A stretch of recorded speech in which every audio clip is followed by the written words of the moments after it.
बहुत समय पहले की बात है। एक छोटे से गांव के किनारे घने जंगलों की छाया में एक ईमानदार और मेहनती लकड़हारा रहता था। उसका नाम मोहन था। उसका जीवन बहुत ही साधारण था। वह हर दिन सुबह सुबह उठता, अपने पुराने कुल्हाड़ी को उठाता और जंगल की ओर निकल जाता। जंगल में जाकर वह पेड़ों की सूखी और गिरी हुई लकड़ियां काटता और फिर उन्हें शहर में बेचने जाता। जितना वह कमा पाता उससे अपने परिवार का पेट भरता और दिन काटता। मोहन के पास बहुत कुछ नहीं था, न अच्छा घर, न अच्छे कपड़े, न ही कोई बड़ी दौलत। लेकिन उसके पास था उसका आत्मसम्मान और ईमानदारी। वह कभी भी किसी का नुकसान नहीं करता और हमेशा सच के रास्ते पर चलता था। उसके गांव के लोग भी उसकी इज्जत करते थे, क्योंकि वह मेहनती था और कभी किसी के सामने हाथ नहीं फैलाता था। एक दिन की बात है, वह रोज की तरह जंगल में लकड़ी काटने गया। वहां एक बड़ी सी झील थी जो शांत और गहरी थी। उसके किनारे पर ही एक मोटा और मजबूत पेड़ खड़ा था। मोहन ने सोचा, क्यों ना आज इस पेड़ की सूखी शाखाओं को काट लूं।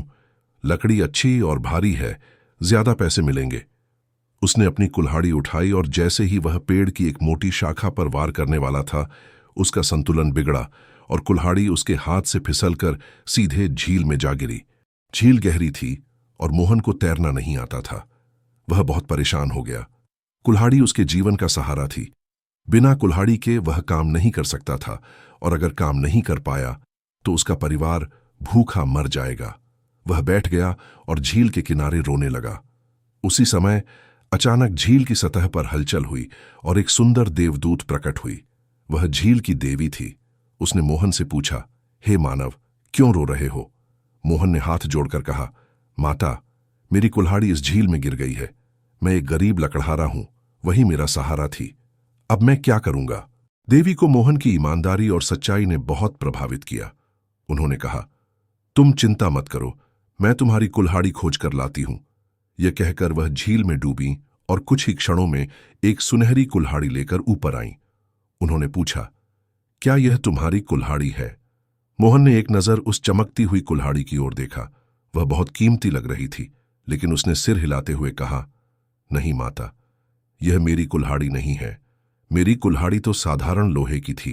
देवी मुस्कुराईं और फिर से झील में डूबी। थोड़ी देर बाद वह एक चांदी की कुल्हाड़ी लेकर आईं और फिर पूछा, क्या यह तुम्हारी कुल्हाड़ी है? मोहन ने फिर से सिर हिलाया और कहा, नहीं माता, यह भी मेरी नहीं है। मेरी कुल्हाड़ी लोहे की थी, पुरानी और थोड़ी जंग लगी हुई। देवी को मोहन की सच्चाई पर गर्व हुआ। उन्होंने एक अंतिम बार झील में डुबकी लगाई और इस बार वह लोहे की वही पुरानी कुल्हाड़ी लेकर लौटी जो मोहन की थी। देवी ने मुस्कुराते हुए कुल्हाड़ी उसकी ओर बढ़ाई और कहा, यह लो, यह तुम्हारी कुल्हाड़ी है। मोहन ने खुशी खुशी वह कुल्हाड़ी ले ली और देवी को धन्यवाद दिया। देवी ने कहा, तुम्हारी सच्चाई और ईमानदारी के बदले मैं तुम्हें इनाम देती हूं। यह कहकर उन्होंने मोहन को सोने और चांदी की दोनों कुल्हाड़ियां भी दे दी। मोहन हैरान और खुश हो गया।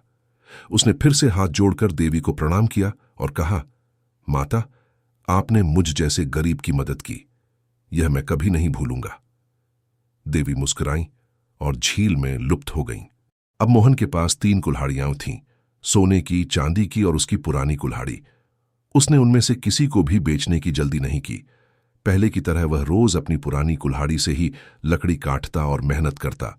बस फर्क इतना था कि अब उसके पास एक सुरक्षित भविष्य था। गांव वालों को जब यह बात पता चली तो वे चकित रह गए। उनमें से कुछ ने सोचा कि अगर हम भी अपनी कुल्हाड़ी जानबूझकर झील में गिरा दें और झूठ बोलें तो शायद हमें भी सोने चांदी की कुल्हाड़ियां मिल जाएं। अगले ही दिन एक लालची लकड़हारा अपनी कुल्हाड़ी लेकर उसी झील पर गया। उसने कुल्हाड़ी जानबूझकर झील में फेंकी और फिर रोने का नाटक करने लगा। झील की देवी फिर प्रकट हुई और उससे भी वही सवाल किया। उसने कहा, माता, मेरी कुल्हाड़ी झील में गिर गई है। देवी झील में डूबी और पहले सोने की कुल्हाड़ी लेकर लौटी। लालची लकड़हारा झट से बोला, हाँ माता, यही मेरी कुल्हाड़ी है। देवी ने गुस्से से उसकी ओर देखा और कहा, झूठ बोलते हो। तुम्हारे लालच के कारण तुम किसी इनाम के हकदार नहीं हो। यह कहकर वह झील में वापस चली गई। न तो सोने की कुल्हाड़ी दी और न ही उसकी असली कुल्हाड़ी लौट आई। लालची लकड़हारा खाली हाथ रह गया और गांव लौटते समय उसे अपने झूठ पर बहुत पछतावा हुआ। इस घटना के बाद गांव में एक नई सीख फैल गई। सभी को यह समझ में आ गया कि ईमानदारी का फल जरूर मिलता है और झूठ व लालच का अंजाम हमेशा दुखद होता है। मोहन आज भी अपनी मेहनत और सच्चाई के बल पर जीवन जी रहा था और बाकी लोग भी उसकी मिसाल मानकर सच्चाई की राह पर चलने लगे। इस कहानी ने न केवल गांव के बच्चों को बल्कि बड़ों को भी यह सिखाया कि जीवन में सच्चाई और ईमानदारी से बड़ी कोई दौलत नहीं होती। जो व्यक्ति मुश्किल समय में भी सच्चाई का साथ देता है, प्रकृति भी उसकी मदद करती है।